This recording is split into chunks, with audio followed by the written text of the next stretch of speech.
जय माता दी। ये एक जातक की कुंडली है जिसका जन्म 9/2/1993 को हुआ है। समय है शाम के 6:55। जन्म स्थान है पटना।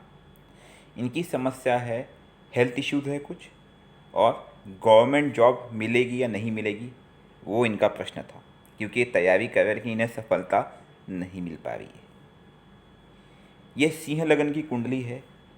आइए इसका विस्तार से विस्तरण करते हैं कि क्या इनकी कुंडली में कोई दोष है या कोई कारक है। अगर इन्हें गवर्नमेंट जॉब मिलना है तो उसके क्या उपाय करने पड़ेंगे, और हेल्थ इश्यूज़ का क्या समाधान है, उसके कारक तत्व क्या है। लेकिन सबसे पहले आप हमारे प्लेलिस्ट में जा कर के कुंडली सीखे प्लेलिस्ट अवश्य देखें एक बार। इससे आपको एहसास होगा, समझ में आएगा कि कुंडली देखना कैसे है, कौन कौन से कारक तत्व होते हैं। कुंडली देखना सीख जाएंगे आप हमारे चैनल के प्लेलिस्ट में जाके कुंडली सीखे। अगर आप नए हैं तो हमारे इस चैनल को सब्सक्राइब अवश्य करें। अब हम बात करते हैं इस जातक की कुंडली की। 5 नंबर की कुंडली है, अर्थात लग्न में 5 नंबर लिखा है पहले भाव में, जो कि सिंह राशि हुई। और नीचे टेबल देखिए, 5 नंबर के नीचे सिंह राशि और उसके स्वामी कौन है? सूर्य देवता। ठीक है मित्रों। अब जिन्हें कुंडली देखना नहीं आता उनके लिए थोड़ा सा हम शॉर्ट में बताते हैं। कुंडली में कुल 12 भाव होते हैं। हमने भावों को रोमन नंबर में लिखा है। वो रोमन नंबर 1, जो कि लग्न के जहाँ पे 5 नंबर लिखा है रेड कलर में, वहाँ पे रोमन नंबर 1 है। जहाँ 6 नंबर लिखा वहाँ रोमन नंबर 2 है। जहाँ 7 नंबर लिखा वहाँ पे रोमन नंबर 3 है। अर्थात ये रोमन नंबर है भाव। कुल ऐसे 12 भाव हुए, और हर कुंडली में अलग अलग संख्या होती है। इनकी कुंडली 5 नंबर से आरंभ होती है। प्रत्येक भाव सेम होते हैं। जैसे पहला भाव जो है तन बल शरीर का भाव है, दूसरा भाव जो है धन वाणी कुटुंब का भाव। ऐसे 12 के 12 भाव का एक विस्तरण होता है, जो हमने कुंडली सीखे प्लेलिस्ट में दिखाया हुआ है। आप वहाँ पे डिटेल में देख सकते हैं। अब इस कुंडली के डिटेल विस्तरण की बात करते हैं। सिंह राशि, जिसके स्वामी सूर्य देवता, वो बैठे कहाँ हैं, पहले वो देखना है। सूर्य देवता बैठे छठे भाव में। सबसे पहली प्रॉब्लम, लग्नेश का छठे भाव में बैठना, ये दिक्कत वाली बात है। क्योंकि अगर लग्नेश खुद छठे भाव में बैठ जाए तो वो रोग उत्पन्न कर सकते हैं, रोग के कारक हो सकते हैं। और सूर्य देवता की डिग्री 27 डिग्री है, जो कि लग्न से थोड़ी दूर, लग्न 14 डिग्री है। अर्थात सूर्य देवता कुछ हद तक सप्तम भाव का भी फल देंगे। लेकिन उससे भी बड़ी प्रॉब्लम यह है कि सूर्य देवता ने 2 ग्रहों को अस्त कर दिया है। एक है बुध और दूसरा है शनि। अब इनकी डिग्री भी हम देखते हैं। बुध की डिग्री देखिए, राइट में हमने टेबल दिया हुआ। बुध की डिग्री 9 डिग्री है और शनि की 27, और सूर्य की डिग्री 27 है। तो सूर्य ने शनि को तो 100% अस्त कर दिया है, और बुध और सूर्य में लगभग 12 डिग्री का अंतर है, क्योंकि 27 + 3 30, 3 का अंतर हुआ, और बाद में +9, तो 3 + 9 12 डिग्री का अंतर है। अब जिनको पता नहीं है ये अस्त क्या कंसेप्ट है, उनको बता दें कि जब भी कोई ग्रह सूर्य के काफ़ी करीब आता है तो सूर्य के तेज के कारण वह अस्त हो जाता है, और अस्त ग्रह पूरी तरह से फल नहीं दे पाता है और वह नुकसानदेह सिद्ध होता है। ठीक है, तो सूर्य का छठे भाव में बैठना और बुध और शनि का अस्त होना, ये एक बात हो गई। अब हम आगे बढ़ते हैं। अगर इन्हें हेल्थ इश्यूज़ बचपन से है या अक्सर हेल्थ इश्यूज़ रहते हैं तो उसका एक कारण है सूर्य, लेकिन यही मेन कारण नहीं, और भी कारक तत्व है इसमें। जब हम आगे बढ़ते हैं, उसके बाद जो अगला भाव है वो है 6 नंबर। जहाँ पे 6 नंबर लिखा हुआ है वो धन का भाव है, वाणी का भाव है, अर्थात धनेश है। और इनके धनेश 6 नंबर के मालिक कौन है? बुध देवता। वो जाके बैठे हैं पत्नी साझेदार व्यापार, अर्थात सप्तम भाव में, लेकिन वो भी अस्त हो गए हैं सूर्य के कारण। तो धनेश का अस्त होना बिल्कुल लाभकारी नहीं होगा, और यही एक कारण है कि इन्हें धन की समस्या भी बिल्कुल होती होगी। धनेश या लाभेश, इनका लाभेश भी वही है। धनेश या लाभेश अगर अस्त हो जाए तो व्यक्ति को धन की समस्या बनी रहेगी। तो इन्हें बुध का उपाय करना होगा। बुध के उपाय, अगर धन की समस्या का उपाय करना है तो आप गणेश जी की पूजा भी कर सकते हैं, या गणेश जी के मंत्रों का जाप कर सकते हैं, या फिर बुद्ध के मंत्रों का जाप करें, उसका अनुष्ठान करें। ओम बुम बुद्धाय नमः। 16,000 मंत्र जाप मिनिमम है, वैसे ज़्यादा करें ज़्यादा अच्छा रहेगा। इसका आप अनुष्ठान भी कर सकते हैं। इसकी वीडियो भी हमने पहले बनाई हुई है, आप उसे डिटेल में देख सकते हैं। ये तो एक बात हो गई। बुद्ध का उपाय करने से इनको शारीरिक लाभ भी मिलेगा, क्योंकि बुद्ध सप्तम भाव में बैठे हैं और दृष्टि डाल रहे हैं अपने तन बल शरीर के भाव में। देखिए हमने यहाँ पे दिखाया हुआ बुद्ध की दृष्टि पड़ रही है तन बल शरीर पे, स्वतः पे। और इस समय इनकी महादशा राहु की है और अंतर्दशा बुद्ध की है। ये भी एक कारण है कि हम तो इनको सलाह देंगे कि ये बुद्ध का मंत्र का जाप अवश्य करें। अब जब हम आगे बढ़ते हैं, पराक्रम भाव, तीसरा भाव, जहाँ पे 7 नंबर लिखा है, इनके स्वामी शुक्र देवता है। नीचे आप देख लीजिए, 6 नंबर के स्वामी बुद्ध देवता है और 7 नंबर के स्वामी शुक्र देवता है, तुला राशि। अब शुक्र देवता कहाँ विराजमान है? वो भी विराजमान है अष्टम भाव में, तो ये भी शुभ नहीं हुआ। तो इनडायरेक्टली इनके दो मूल ग्रह लग्नेश और पराक्रमेश वो छठे और आठवें भाव में बैठे हैं, और जो धनेश है या लाभेश है वो अस्त हो गए। तो financial trouble plus health issues दोनों दिख गए। ठीक है, खैर हम आगे बढ़ते हैं। इसके बाद हमने जब देखा चौथा भाव जहाँ पे 8 नंबर लिखा है, वहाँ पे राहु स्वतः विराजमान है। राहु का खुद का कोई भाव नहीं है, कोई उनकी खुद की राशि नहीं है, लेकिन वे छाया ग्रह है। मतलब अस्तित्व में ना होते हुए भी उनका अस्तित्व काफ़ी मजबूत है, और जिस भाव में होते हुए उनके कारक तत्वों का परिणाम देते हैं, प्लस वे अपनी दृष्टि डालते हैं। राहु की 3 दृष्टियाँ होती है, पंचम दृष्टि, सप्तम दृष्टि और नवम दृष्टि। देखिए जहाँ पे राहु विराजमान है चौथे भाव में, यहाँ से उनकी पहली दृष्टि पड़ी अष्टम भाव पे, जहाँ पे शुक्र देवता है, मृत्यु योग दुर्घटना का भाव। सप्तम दृष्टि पड़ी पिता कम व्यापार अर्थात नौकरी के भाव में, और नवम दृष्टि पड़ी व्यय हानि जेल विदेश। तो इन्हें सबसे इम्पॉर्टेंट है राहु का मंत्र का जाप करना बहुत बहुत बहुत आवश्यक है, क्योंकि इनका राहु की महादशा है और 2031 तक है महादशा चलेगी।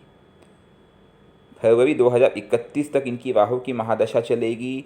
बुद्ध की महादशा 8/2023 तक चलेगी। केतु की उसके बाद कुछ महीनों के लिए चलेगी, 1 साल के लिए चलेगी 8/2024 तक। देखिए हमने यहाँ पर साइड में लिखा हुआ है अंतर्दशा, और शुक्र की अंतर्दशा 8/2027 तक चलेगी।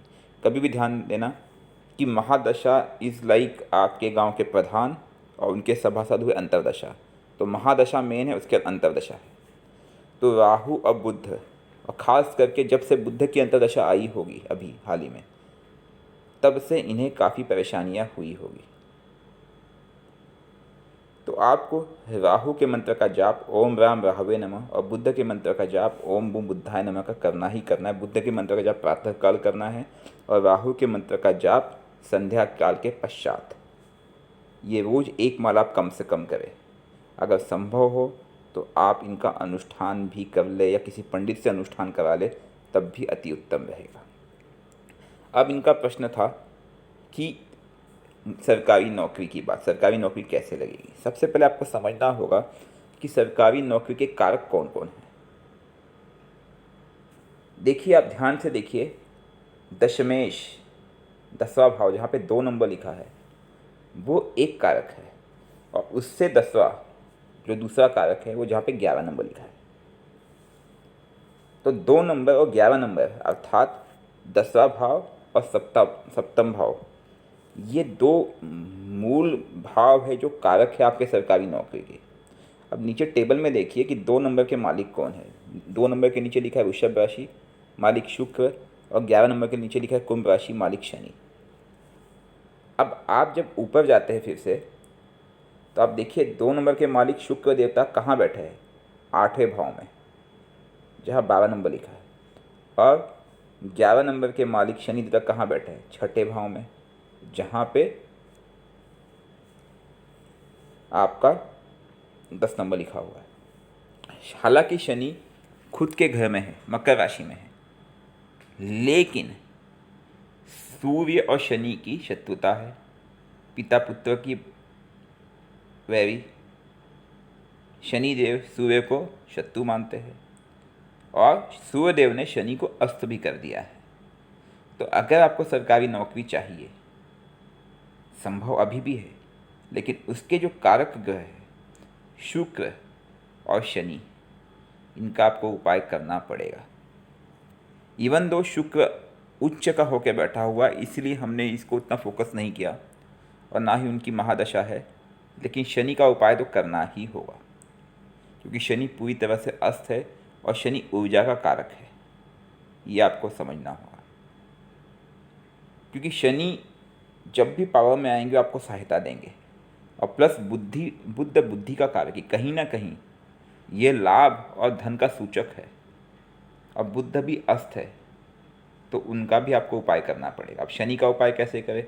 ओम शन शनिश्चराय नमः मंत्र है, और केतु का उपाय ओम केम केतवे नमः। राहु केतु और शनि के मंत्रों का जाप संध्या काल के बाद किया जाता है, और बुध के मंत्र का जाप प्रातः काल किया जाता है।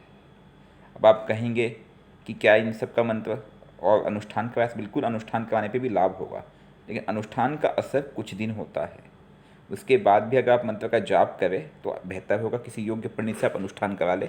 इनके मंत्रों का, पंडितों को इनके मंत्रों की संख्या पता होती है। जैसे शनि के मंत्र का 23,000 मंत्रों का जाप है, राहु केतु का 18,000 मंत्रों का जाप संख्या कम से कम होती है, फिर इनका हवन भी किया जाता है।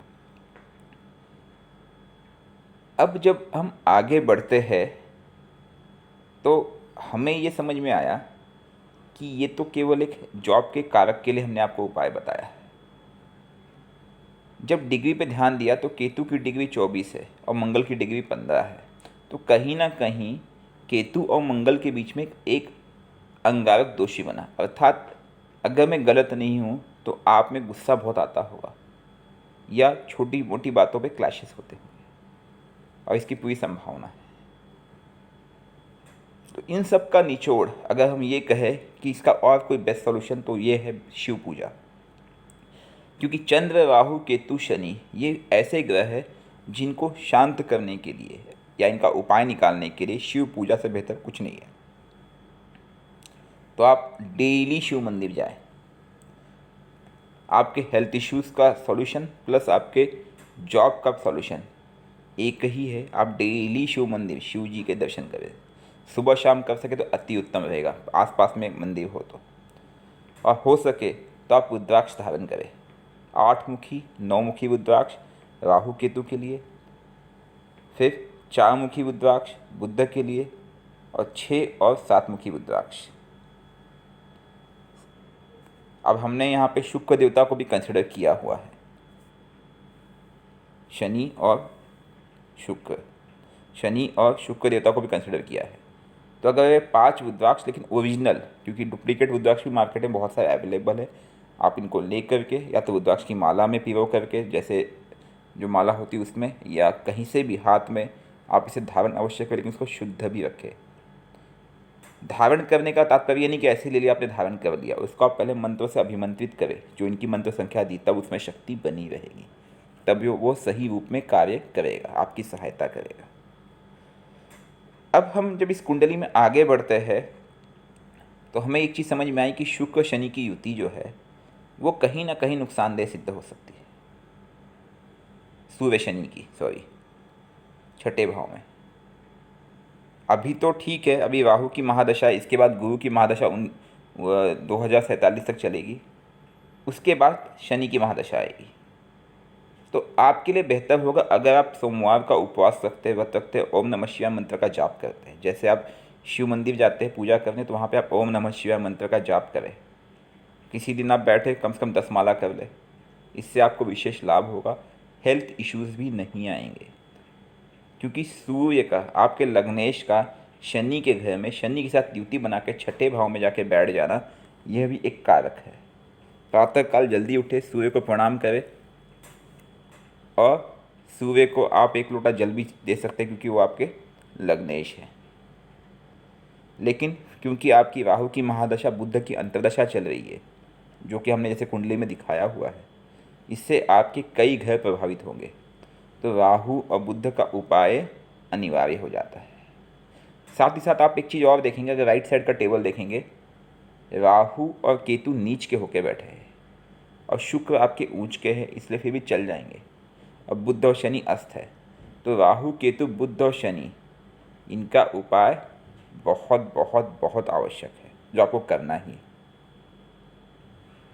शनि जहाँ बैठे हुए हैं, एक प्रकार से यह विपरीत राज्यों परिभाषित करते हैं, लेकिन वो अस्त होने के कारण उस राज्य का आपको फल नहीं मिल पा रहा है।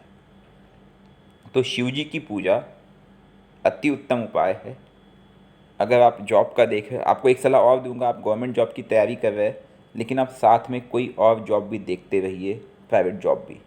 क्योंकि कई बार क्या होता है कि व्यक्ति गवर्नमेंट जॉब के लालच में या उसके सोच में वो और अपॉर्चुनिटीज़ खो देता है। ये हमारी पर्सनल सलाह है, बाकी आपकी इच्छा। क्योंकि कभी भी कर्म पे ध्यान दें। एक चीज़ हमने और ध्यान दिया कि नौमास में आपका चंद्र ग्रहण है राहु के साथ, और साथ ही साथ अंगारक दोष है। इसलिए हम आपको सलाह देंगे, और यहाँ पे भी जो पत्नी का भाव है वो है शनि। शनि यहाँ पे अस्त हुआ है, तो चंद्र के लिए भी और अंगारक दोष के हेतु भी हम यही कहेंगे कि शिव पूजा अनिवार्य है। आपका वैवाहिक जीवन सुखमय जाए और कोई समस्या ना आए, इसलिए भी हम यही कहेंगे कि आप शिव की पूजा करते रहे। नहीं तो आपसी तनाव या झगड़े या पत्नी के कारण स्ट्रेस निर्माण होना, इनका भी योग बन सकता है। रत्न के मामले में हम कहेंगे, वैसे ही आप पे डिपेंड करता है, आप पन्ना रत्न धारण कर सकते हैं अगर आप चाहे तो, लेकिन आवश्यक नहीं है। इससे आपको लाभ मिलेगा, इससे आपको लाभ अवश्य मिलेगा, खास करके धन का लाभ, आय का लाभ, उसमें संभावना बनती है। लेकिन वो तभी बनेगी जब आप इन ग्रहों का उपाय करेंगे या आप शिव की पूजा करेंगे। सोमवार का व्रत आपके लिए बहुत ही लाभकारी सिद्ध होगा। जय माता दी। साथ में आप शनिवार का भी उपाय कर सकते हैं। शनिवार के दिन आप शनि मंदिर भी जाएं और शनिदेव की पूजा भी करें शाम के समय, संध्या काल के समय। वो भी आपको सुविस्कर रहेगा, क्योंकि राहु केतु शनि तीनों मित्र है और उनसे भी आपको सपोर्ट मिलेगा। जय माता दी।